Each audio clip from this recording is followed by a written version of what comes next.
Ok, bonjour à tous, j'espère que vous allez bien. Moi ça va. J'avais envie de vous parler aujourd'hui tranquillement sur mon canapé des crises d'angoisse. C'est quelque chose que je connais depuis 3 ans maintenant, que j'ai appris à contrôler, que j'ai appris à gérer et surtout à vivre avec. Et je me suis dit que ça serait pas mal de vous en parler et de vous partager mon expérience et les conseils que je peux vous donner pour justement que vous aussi vous puissiez gérer, contrôler et vivre avec ces crises d'angoisse. Parce que comme je vais vous en parler un petit peu plus tard, je ne pense pas qu'on puisse se débarrasser totalement des crises d'angoisse et se dire maintenant c'est terminé, on n'en parle plus. Je ne pense pas. Donc tout d'abord, je vais commencer par mon expérience. Donc je connais les crises d'angoisse depuis maintenant 3 ans. Ça a commencé en plein été où j'étais à Grenoble. Je vis présentement dans le sud et ça a commencé pendant que j'étais du coup en études à Grenoble où ma première alarme ça a été un malaise vagal que j'ai fait juste avant d'aller au travail où en fait je suis tombée dans les pommes tout simplement. J'ai commencé à voir tout blanc et je suis tombée dans les pommes. Ça a été la première alerte que j'ai eue à laquelle je vous avoue que j'ai pas vraiment fait attention et auquel j'aurais dû faire attention très clairement. Un mois après ça, j'ai eu des vraies crises. Alors mes crises d'angoisse à moi, peut-être qu'on les vit différemment, tous différemment, je ne sais pas. Les miennes en tout cas, j'ai vraiment cette sensation de voir flou, d'avoir du mal à respirer, d'avoir la cage thoracique totalement serrée. Psychologiquement, dès que je sortais de chez moi, je me sentais mal, mais vraiment très mal. Je me sentais pas en sécurité, je respirais un petit peu fort, j'avais envie de tomber dans les pommes.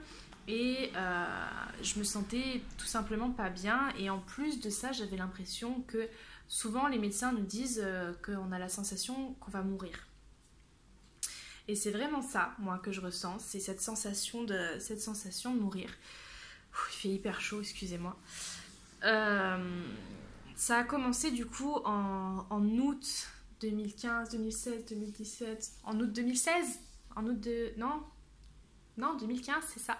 En août 2015, ça a commencé. Je ne sais pas comment, je ne sais pas pourquoi, mais c'est sûr qu'il y a plusieurs facteurs qui ont dû faire que. Je travaillais beaucoup, j'étais hyper fatiguée, j'étais pas trop bien dans ma tête, j'étais toute seule à ce moment-là, j'étais loin de ma famille, je buvais beaucoup, je fumais beaucoup également. Ça a été vraiment une période de ma vie un peu compliquée et je pense que ça a déclenché mes crises d'angoisse, tout simplement. Donc du jour au lendemain, impossible de sortir de chez soi, je me sentais pas bien du tout en dehors, impossible d'aller travailler, impossible de voir du monde, de se retrouver dans la foule, impossible de dormir correctement, surtout de dormir toute seule. J'avais une amie qui était là avec moi à ce moment-là et impossible de dormir toute seule parce que si j'étais seule, je me sentais pas en sécurité, j'avais peur, impossible de faire quoi que ce soit toute seule en fait, parce que dès que je me retrouvais toute seule, j'avais peur qu'il m'arrive quelque chose.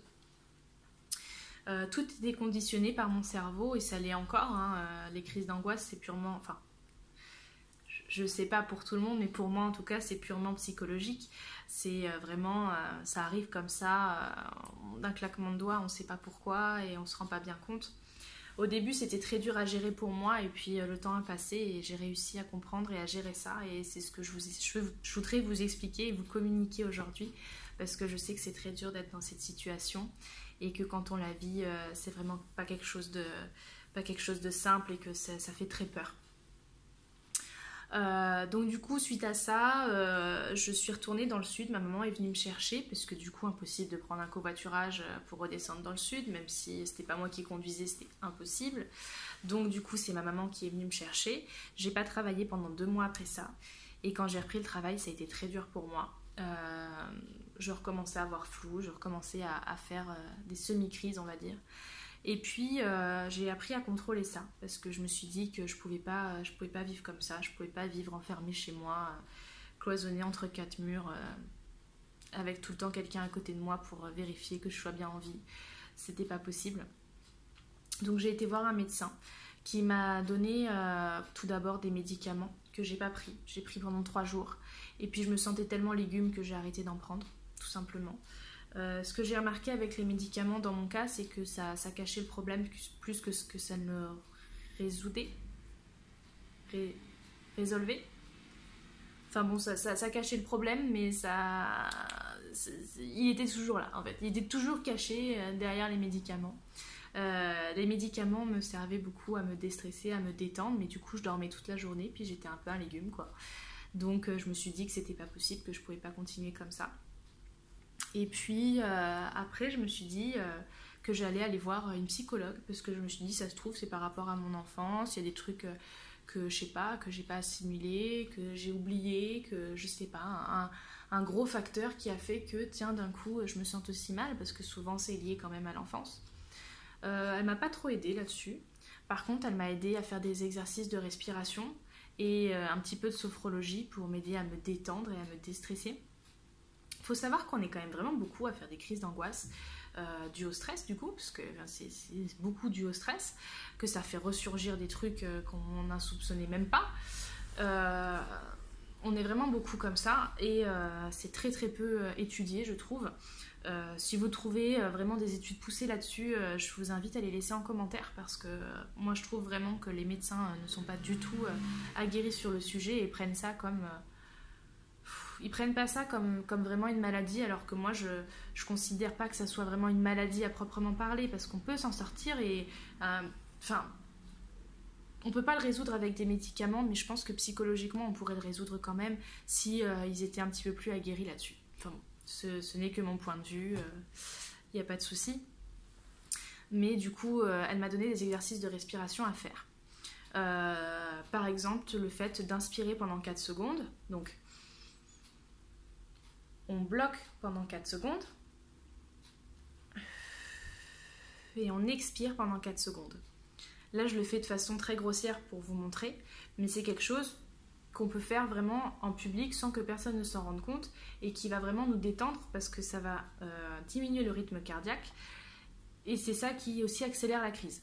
Donc ça empêche clairement d'avoir une crise. Ça m'a énormément aidé, ces exercices de respiration, donc je vous invite vraiment à le faire.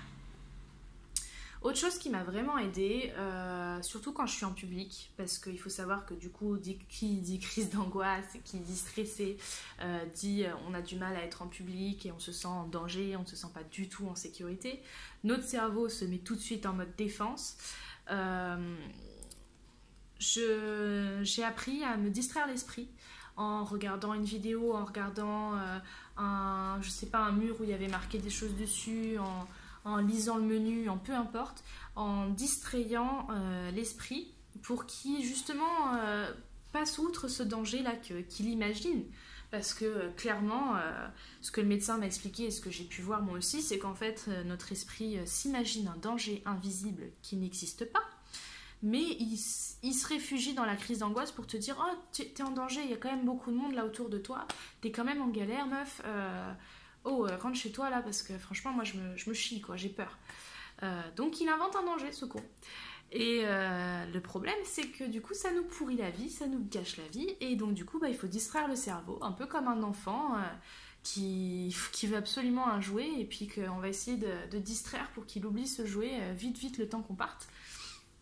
Ben là c'est un peu ça, on essaye de distraire le cerveau de sa défense en regardant n'importe quoi. Je sais que quand je conduis et que je sens une crise d'angoisse arriver, ce qui est hyper dangereux quand même, enfin je sais pas si on se rend bien compte, c'est hyper dangereux d'avoir une crise d'angoisse pendant qu'on conduit. Ce que j'ai appris à faire, c'est que du coup je regarde la ligne blanche le plus proche possible de la voiture à ma gauche quand je conduis, et du coup ça me fait descendre ma crise, parce que du coup le cerveau est distrait et il a oublié qu'il était pseudo en danger. Donc du coup ça me diminue la crise, donc je me concentre à fond sur cette ligne blanche. Essayez de se trouver une distraction pour que le cerveau oublie qu'il est en danger. Le gros problème que j'ai pu voir avec les crises d'angoisse, c'est que une fois qu'on en a eu, on peut plus s'en débarrasser. Elles sont toujours là en fait. Il faut vraiment apprendre à vivre avec, apprendre à les contrôler, à les gérer, à savoir pourquoi elles sont là, pour essayer de les éviter au maximum. Mais le cerveau a eu ce mécanisme de défense une fois, il sait qu'il est là et il va l'utiliser. Faut pas en avoir peur, parce que c'est comme ça que c'est une boucle infernale, hein, d'avoir peur des crises d'angoisse, de se dire oh, si je vais là-bas je vais avoir une crise, si je bois ça je vais avoir une crise, parce que moi j'ai eu ça par rapport à l'alcool, je peux toujours pas boire d'alcool à l'heure d'aujourd'hui, pour vous dire que je suis pas encore totalement guérie de ça. Je peux aller en public, ça y a pas de souci, mais boire de l'alcool c'est toujours pas possible. Donc vraiment le cerveau il se réfugie là-dedans, c'est sa défense à lui et il se dit qu'il va nous protéger comme ça. Alors qu'en fait, il ne nous protège pas du tout parce que c'est insupportable, mais c'est un système de défense comme un autre, et il est là, une fois qu'il a compris qu'il était là, il va s'en servir. Il va s'en servir un peu contre vous, parce que vous ne voulez pas forcément faire des crises d'angoisse, on s'entend, mais du coup, faut apprendre à apprivoiser son cerveau, à le connaître, à essayer de savoir pourquoi il fait ça, de le comprendre, et c'est comme ça que j'ai réussi, moi, personnellement, à pseudo m'en sortir, parce que je sais que j'ai encore des petites lacunes. Mais au bout de 3 ans, je suis quand même fière de moi. Ça va quand même beaucoup mieux. Donc, distraire son cerveau, faire les exercices de respiration. Il y avait une troisième chose aussi dont je voulais parler. Les troubles du sommeil sont vachement liés aux crises d'angoisse. Moi je sais que je dormais bien, mais j'avais beaucoup de mal à m'endormir, et pareil j'ai appris à distraire mon cerveau, parce que c'est pareil, en fait quand on n'arrive pas à s'endormir le soir, bien souvent c'est qu'on est angoissé de ce qui va se passer le lendemain ou qu'on réfléchit trop, et du coup j'ai appris à faire ça. Et du coup, ça va vachement mieux parce que du coup, je me stresse moins. J'arrive en distrayant mon cerveau avec un documentaire le soir, par exemple. J'allume mon ordinateur et j'écoute juste, je regarde pas, j'écoute des conneries. Faut pas se mettre un film ou une série parce que là, on va être plongé dedans. Mais on met des conneries, je sais pas, un documentaire sur les extraterrestres, peu importe, on s'en fout, ou sur les dinosaures. Et moi, ça m'aide vachement à m'endormir. Sinon, je me chante une musique dans ma tête pour réussir à m'endormir. Peu importe, il y a vraiment rien. Tout doit être fait pour se distraire l'esprit et réussir à se détendre, à calmer sa respiration. Je suis totalement contre les médicaments pour les crises d'angoisse. Par contre, je sais que quelque chose m'a beaucoup aidé, qui est donné en pharmacie, qui n'a pas besoin d'être prescrit par un médecin et qui est hyper léger, c'est les cardiocalmes. Ça serait mon troisième conseil. C'est les seuls médicaments que je peux vous dire, allez-y, il n'y a pas de souci. C'est des médicaments qui servent en fait à ralentir le cœur. Et ça, c'est la vie, parce que je sais que quand ça allait vraiment mal à mon ancien boulot que j'ai quitté, du coup, quand ça allait vraiment mal, je prenais ces médicaments-là et ça m'aidait à tenir la journée. Et psychologiquement, le fait de me dire c'est bon, t'as pris ton médicament, je me sentais déjà mieux. C'est un peu un cercle vicieux parce que du coup, on se dit on a besoin des médicaments, mais pas tellement parce que on arrive vite quand même à s'en détacher à partir du moment où on résout le problème. Si je peux vous donner un dernier petit conseil, qui est vraiment pas facile à appliquer, mais qui a vachement marché pour moi et qui je pense peut marcher pour vous aussi, c'est que je me suis dit si tu fais des crises d'angoisse et que ça va pas comme ça, il faut que tu règles tes problèmes un par un et que tu t'en ailles de là où ça va pas. Donc j'ai commencé par partir de Grenoble, quitter mon travail, redescendre dans le sud parce que c'était quelque chose que j'aimais. Je me suis sentie déjà beaucoup mieux. Dans mon dernier travail, quand j'ai commencé à refaire des crises d'angoisse, j'ai quitté mon travail tout simplement. J'ai dit c'est pas normal de faire des crises d'angoisse au travail, c'est que je me sens vraiment pas bien, que c'est pas possible. Donc j'ai quitté mon travail, j'en ai retrouvé un autre. Quand on se sent pas bien avec une personne et qu'on se met à faire des crises d'angoisse parce qu'il y a des soucis avec cette personne-là ou quoi, pareil, c'est dur à dire, mais il faut réussir à faire un pour et un contre, se faire un espèce de tableau dans sa tête ou alors sur papier par écrit et se dire il y a ça qui va, il y a ça qui va pas, et au fur et à mesure régler tout ce qui va pas pour le changer en ce qui va, parce que les crises d'angoisse ça se joue beaucoup au psychologique, quasiment que au psychologique concrètement, et s'il y a des choses qui vont pas dans votre vie, le problème c'est que si elles sont toujours là, ça va être hyper dur de régler vos crises, parce qu'à un moment donné, si ça va pas, vous aurez jamais le temps de gérer également vos crises et de vous dire bon là, moi maintenant je sais qu'il y a quasiment tout qui va dans ma vie, à un moment donné je fais plus de crise quoi. Enfin là c'est bon, tout va bien, je suis bien dans mon appartement, je suis bien dans mon travail, je suis bien avec ma famille, bon, si je viens à faire une crise, je vais plus facilement réussir à déceler le problème parce que je vais savoir d'où vient la crise, parce qu'il y a peut-être un petit truc qui m'a contrarié, plutôt que si j'avais 20 000 problèmes et que je me disais putain, je comprends pas et je continue. Vraiment essayer de comment dire, les crises d'angoisse, elles sont là en termes de défense. C'est ce que je vous ai dit tout à l'heure, le cerveau, il se défend avec ça. S'il se défend avec ça, c'est quand même qu'il y a un problème. Il fait pas ça non plus pour vous faire chier, même si c'est chiant. C'est quand même qu'il y a un problème et qu'il faut résoudre ces problèmes-là au fur et à mesure, parce que sinon, c'est hyper dur de s'en sortir, parce que lui, il va toujours en mode défense, en disant « Hey, tu vas le régler ton problème ou pas là? Tu vas le quitter ce travail qui te pourrit la vie, ou je continue, moi, à t'en rajouter une couche ?» Vous voyez? Je pense que ça va être tout pour moi pour cette fois. Si vous avez d'autres conseils à donner en commentaire ou à me contredire sur certains trucs, tant que c'est fait avec gentillesse, il n'y a pas de souci. Je suis pas médecin du tout, hein, j'ai juste parlé de mon expérience et de mes conseils que j'ai pu faire en fait, que j'ai pu approuver totalement. Il y a certaines d'autres choses que j'ai faites et qui n'ont pas du tout fonctionné. Ça a fonctionné pour moi, donc j'espère que ça fonctionnera pour vous aussi. Et tout ce que j'ai pu apprendre à travers les médecins, à travers ce que j'ai pu voir dans les forums, etc. C'est tout ce que j'ai pu un petit peu voir. Je trouve que c'est quelque chose qui est vraiment pas beaucoup abordé, donc si on peut en discuter, il n'y a pas de souci. N'hésitez pas à partager la vidéo aussi si vous avez des amis ou de la famille qui sont dans le même cas que moi. Et puis, surtout, n'oubliez pas qu'on peut s'en sortir. Même si elles seront toujours là, c'est une petite part. Il faut se dire que c'est un peu maintenant comme une petite part de nous qui est là. Et puis qu'il faut sans cesse entretenir, à se dire, à consoler, comme si c'était voilà, notre enfant qui était là. Et puis qu'il faut lui dire, t'inquiète pas, tout va bien, je m'occupe de toi.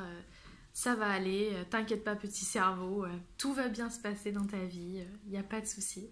Et puis ça se passe comme ça et tout va bien. Et puis s'il y a un problème, on arrive à le régler. Il n'y a pas de souci là-dessus. On arrive à s'en sortir. On y arrive. Avec de la volonté, du courage, de la détermination, on arrive à s'en sortir. Je vous fais plein de bisous et puis je vous dis à la prochaine. Bye bye.